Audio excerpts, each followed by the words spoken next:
केंद्रीय मंत्रिमंडल के मेरे सहयोगी श्रीमान राजनाथ सिंह जी, अजय भट्ट जी, सीडीएस जनरल अनिल चौहान जी, तीनों सेनाओं के प्रमुख, रक्षा सचिव, डीजी एनसीसी, सभी अतिथिगण और एनसीसी के मेरे युवा साथियों, एक पूर्व एनसीसी कैडेट होने के नाते मैं जब भी आपके बीच आता हूं, कितनी ही पुरानी यादें ताजा होना बहुत स्वाभाविक है। एनसीसी कैडेट्स के बीच आने पर सबसे पहले एक भारत श्रेष्ठ भारत के दर्शन होते हैं। आप लोग तो देश के कोने कोने से यहां आए हैं और मुझे खुशी है कि बीते वर्षों में एनसीसी रैली का दायरा भी लगातार बढ़ रहा है और इस बार एक और नई शुरुआत यहां हुई है। आज यहां देश भर के सीमावर्ती गांव के, जिन्हें सरकार वाइब्रेंट विलेज के रूप में विकसित कर रही है, उनके 400 से अधिक सरपंच हमारे बीच हैं। इसके अलावा देश भर के सेल्फ हेल्प ग्रुप्स के प्रतिनिधि के रूप में 100 से ज्यादा बहनें भी उपस्थित हैं। मैं आप सभी का भी बहुत बहुत स्वागत करता हूं। साथियों, एनसीसी की ये rally one world, one family, one future की भावना को निरंतर मजबूत कर रही है। 2014 में इस रैली में 10 देशों के कैडेट्स ने हिस्सा लिया था। आज यहां 24 मित्र देशों के कैडेट्स मौजूद हैं। मैं आप सभी का और विशेषकर विदेशों से आए सभी यंग कैडेट्स का अभिनंदन करता हूं।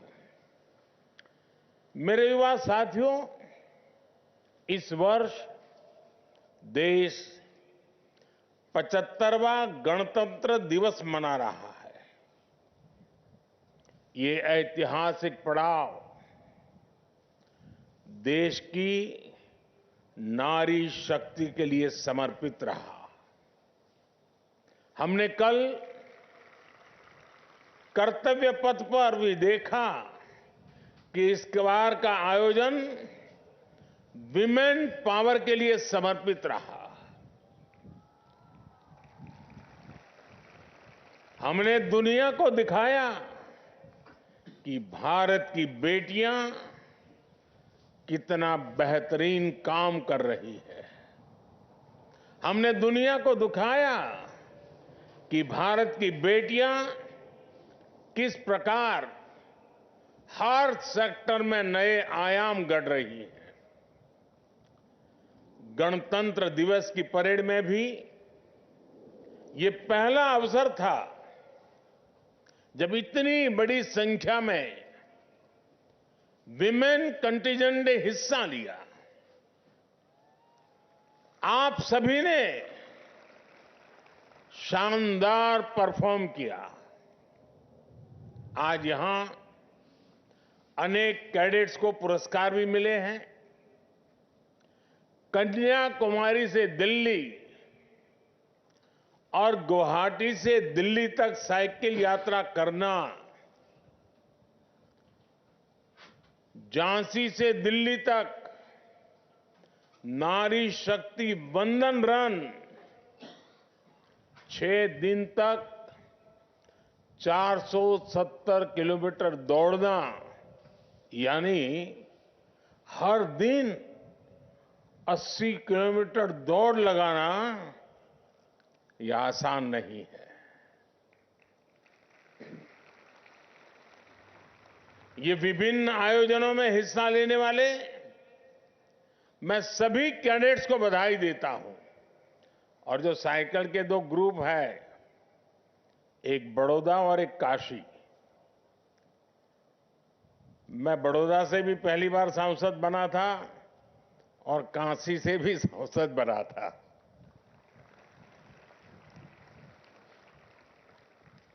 मेरे नौजवान साथियों,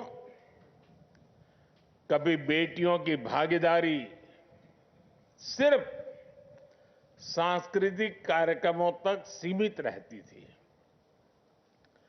आज दुनिया देख रही है कि भारत की बेटियां जल, थल, नभ और अंतरिक्ष में कैसे लोहा मनवा रही है। इसकी झांकी कल कर्तव्य पथ पर सबने देखी है। ये जो कुछ भी कल दुनिया ने देखा, यह अचानक नहीं हुआ है।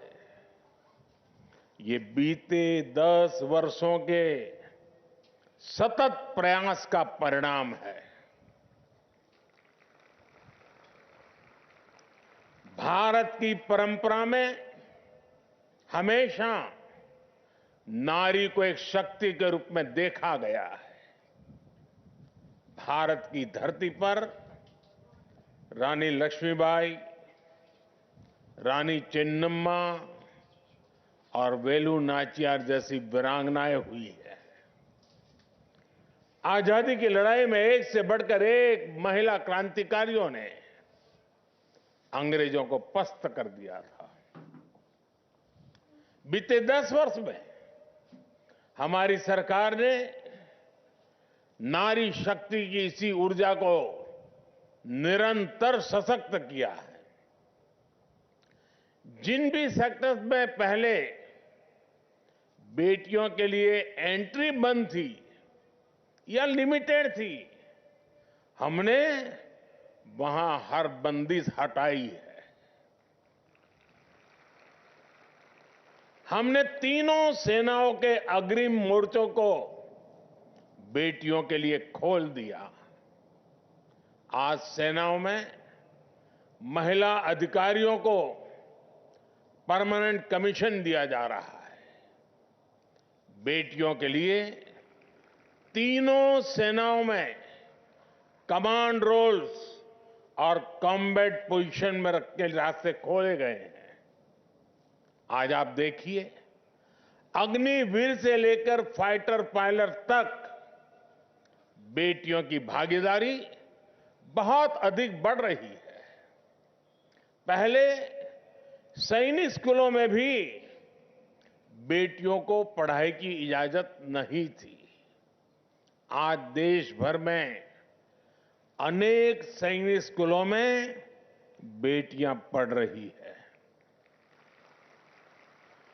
केंद्रीय सुरक्षा बलों में तो 10 वर्षों में महिला कर्मियों की संख्या 2 गुनी से अधिक हो चुकी है।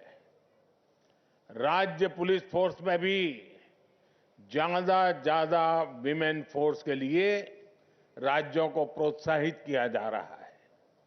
और साथियों, जब ऐसे प्रोफेशन में बेटियां जाती हैं, तो इसका असर समाज की मानसिकता पर भी पड़ता है। इससे महिलाओं के खिलाफ अपराध कम करने में भी मदद मिलती है। युवा साथियों, समाज के दूसरे सेक्टर्स में भी बेटियों की भागीदारी निरंतर बढ़ रही है। गांव-गांव में बैंकिंग हो, इंश्योरेंस हो, इससे जुड़ी सर्विस डिलीवरी में भी बड़ी संख्या में हमारी बेटियां ही है। आज स्टार्टअप्स हो या सेल्फ हेल्प ग्रुप्स, हर क्षेत्र में बेटियां अपनी छाप छोड़ रही है। युवा साथियों, बेटों और बेटियों के टैलेंट को जब देश बराबरी का अवसर देता है तो उसका टैलेंट पूल बहुत बड़ा हो जाता है। यही तो विकसित भारत के निर्माण की सबसे बड़ी ताकत है। आज पूरी दुनिया की ताकत भारत के इस टैलेंट पूल पर। आज पूरी दुनिया भारत को विश्व मित्र के रूप में देख रही है। भारत के पासपोर्ट की ताकत बहुत अधिक बढ़ रही है। इसका सबसे अधिक फायदा आप जैसे युवा साथियों को हो रहा है, आपके कैरियर को हो रहा है। दुनिया के अनेक देश आज भारत के युवाओं की प्रतिभा को एक अवसर के रूप में देख रहे हैं। युवा साथियों, मैं अक्सर एक बात कहता हूं, ये जो अमृत काल है, यानी आने वाले 25 साल है, इसमें हम जो विकसित भारत बनाने वाले हैं, उसका लाभार्थी मोदी नहीं है। उसके सबसे बड़े लाभार्थी आप जैसे मेरे देश के युवा हैं। इसके लाभार्थी जो विद्यार्थी अभी स्कूल में है, कॉलेज में है, यूनिवर्सिटी में है, वे लोग हैं। विकसित भारत और भारत के युवाओं के कैरियर की ट्रेजेक्टरी एक साथ ऊपर की तरफ जाएगी। इसलिए आप सभी को भी मेहनत करने में एक पल भी गंवाना नहीं चाहिए। बीते 10 वर्षों में स्किल हो, रोजगार हो, स्वरोजगार हो, इसके लिए हर सेक्टर में बहुत बड़े पैमाने पर काम किया गया है। युवाओं के टैलेंट और युवाओं के कौशल का अधिक से अधिक उपयोग कैसे हो, इस पर बल दिया जा रहा है। नई सदी की नई चुनौतियों के लिए आपको तैयार करने के लिए ही नई राष्ट्रीय शिक्षा नीति बनाई गई है। आज पीएम श्री स्कूल अभियान के तहत देश भर के हजारों स्कूलों को स्मार्ट बनाया जा रहा है। बीते दशक में कॉलेज हो, यूनिवर्सिटी हो, प्रोफेशनल एजुकेशन से के जुड़े संस्थान हो, उनमें अभूतपूर्व वृद्धि की गई है। बीते 10 वर्षों में भारत की यूनिवर्सिटीज की ग्लोबल रैंकिंग में भी बहुत सुधार हुआ है। भारत में मेडिकल कॉलेजों की संख्या में रिकॉर्ड वृद्धि हुई है। मेडिकल सीटों में भी बहुत बड़ी वृद्धि हुई है। अनेक राज्यों में नए आईआईटी और नए एम्स बनाए गए हैं। सरकार ने डिफेंस, स्पेस, मैपिंग जैसे सेक्टर्स को युवा टैलेंट के लिए खोल दिया गया है। रिसर्च को बढ़ावा देने के लिए नया कानून भी बनाया गया है। ये सारे काम मेरे नौजवान दोस्तों आपके लिए ही है। भारत के युवाओं के लिए ही हुए हैं। साथियों, आप लोग अक्सर देखते होंगे कि मैं मेक इन इंडिया और आत्मनिर्भर भारत की बहुत बात करता हूं। ये दोनों अभियान भी आप जैसे युवाओं के लिए है। ये दोनों अभियान भारत के युवाओं को रोजगार के नए अवसर दे रहे हैं। सरकार के प्रयासों से बीते 10 वर्षों में भारत की डिजिटल इकोनॉमी हमारी युवा शक्ति की नई ताकत बनेगी, हमारी युवा शक्ति की नई पहचान बनेगी। भारत भी अग्रणी डिजिटल इकोनॉमी बन सकता है। दशक भर पहले तक ये सोचना भी मुश्किल था। सामान्य बातचीत में स्टार्टअप्स का नाम ही नहीं आता था। आज भारत दुनिया का तीसरा बड़ा स्टार्टअप इकोसिस्टम है। आज बच्चा बच्चा स्टार्टअप की बात करता है, यूनिकॉर्न की बात करता है। आज भारत में 1.25 लाख से अधिक रजिस्टर्ड स्टार्टअप्स हैं और 100 से अधिक यूनिकॉर्न्स हैं। इनमें लाखों युवा क्वालिटी जॉब कर रहे हैं। इन स्टार्टअप्स में भी अधिकतर को डिजिटल इंडिया का सीधा लाभ मिल रहा है। दशक भर पहले जहां हम 2G, 3G के लिए ही संघर्ष कर रहे थे, आज गांव-गांव तक 5G पहुंचने लगा है। गांव-गांव तक ऑप्टिकल फाइबर पहुंचने लगा है। साथियों, जब हम अपने ज्यादातर मोबाइल फोन विदेशों से ही इंपोर्ट करते थे, तो वो इतने महंगे होते थे कि उस समय के अधिकतर युवा उसे अफोर्ड ही नहीं कर पाते थे। आज भारत दुनिया का दूसरा बड़ा मोबाइल फोन निर्माता और दूसरा बड़ा एक्सपोर्टर भी है। इससे आपका मोबाइल फोन सस्ता हुआ है।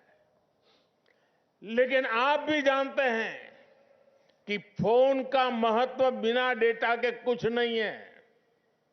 हमने ऐसी नीतियां बनाई कि आज भारत दुनिया में सबसे सस्ता डेटा उपलब्ध कराने वाले देशों में से एक है।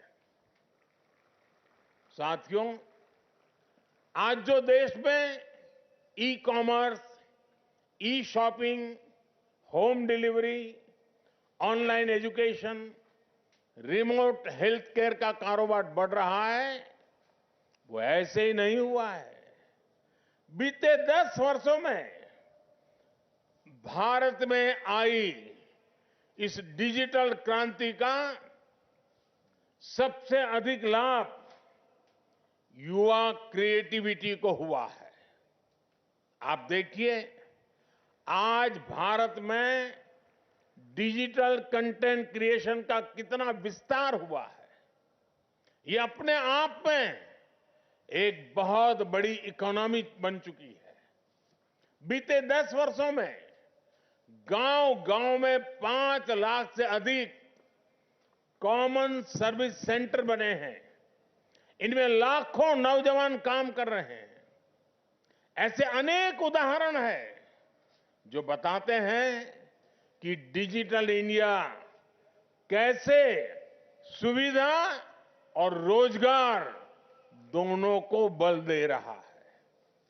मेरे युवा साथियों, सरकार वो होती है जो भविष्य की संभावनाओं को देखते हुए वर्तमान में नीतियां बनाए और निर्णय ले। सरकार वो होती है जो अपनी प्राथमिकताएं स्पष्ट रखें एक समय था जब हमारे देश में बॉर्डर एरिया डेवलपमेंट को सबसे ज्यादा नजरअंदाज किया जाता था। पहले की सरकार कहती थी कि अगर बॉर्डर पर सड़कें बनाई तो दुश्मन को आसानी होगी। बॉर्डर के किनारे बसे गांवों को तब आखिरी गांव कहा जाता था। हमारी सरकार ने ये सोच बदल दी। जो पहले की सरकार की नजरों में आखिरी गांव थे, हमारी सरकार ने उन्हें प्रथम गांव माना। आज इन गांवों के विकास के लिए ही वाइब्रेंट विलेज योजना चलाई जा रही है। इन गांवों के अनेकों सरपंच आज इस कार्यक्रम में भी उपस्थित है। आज वो आपको देख रहे हैं, आपकी ऊर्जा को देख रहे हैं, खुश है। कल को बॉर्डर किनारे के यही गांव टूरिज्म के बहुत बड़े केंद्र बनने जा रहे हैं। मैं चाहूंगा कि आप भी वाइब्रेंट विलेज के बारे में ज्यादा से ज्यादा जानें। मेरे युवा साथियों, विकसित भारत आपके सपनों को पूरा करने वाला होगा। इसलिए आज जब विकसित भारत के निर्माण के लिए रोडमैप बनाने का काम चल रहा है, तो उसमें आपकी भागीदारी बहुत बड़ी है। आप जैसे युवाओं के लिए ही सरकार ने मेरा युवा भारत यानी माय भारत संगठन भी बनाया है। ये 21वीं सदी के भारत के युवाओं का सबसे विराट संगठन बना है। सिर्फ 3 महीने में ही इसमें 1 करोड़ से ज्यादा युवा रजिस्टर कर चुके हैं। मैं आप जैसे सभी युवाओं को कहूंगा कि मेरा युवा भारत संगठन में खुद को जरूर रजिस्टर कराएं। आप माईगॉव पर जाकर विकसित भारत के निर्माण के लिए भी अपने सुझाव दे सकते हैं।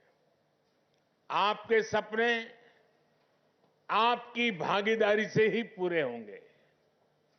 आप ही विकसित भारत के शिल्पी हैं। मुझे आप पर पूरा भरोसा है, देश की युवा पीढ़ी पर पूरा भरोसा है। एक बार फिर आप सभी को इस शानदार आयोजन के लिए बहुत बहुत बधाई के लिए। आप उसके हकदार हैं। भविष्य के लिए मेरी आपको बहुत बहुत शुभकामनाएं हैं। मेरे साथ बोलिए, भारत माता की, भारत माता की, भारत माता की। बहुत बहुत धन्यवाद।